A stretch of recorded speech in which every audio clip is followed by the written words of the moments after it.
বাচ্চা, অফিস যাত্রী সব গৃহবন্দী। পাওয়ার মধ্যে অনেক রোগ সুখের হইতেছে।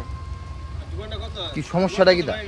সমস্যা তো দেখছেনই আপনারা যে আধা ঘন্টা বৃষ্টি হইতে পারে না, পুরা রাস্তা ব্লক হয়ে যায় জলে, কোনো জায়গায় না, শুধু এই ওয়াটার এই ওটাই যে জল আধা ঘন্টা বৃষ্টি হইতে পারে এই না। গলিটার মধ্যে এটা এই গলিটা কোন জায়গায় গেছে? এটা আসামাগতলা রোড। এটা আসামাগতলা রোড। এখন আপনারা দাবি ডাকিতে থাকবো। আমরা যাবি, আমরা যেমন এই জলের থেকে মুক্তি পাই, এই জল যন্ত্রণার থেকে যাতে মুক্তি পাই আমরা।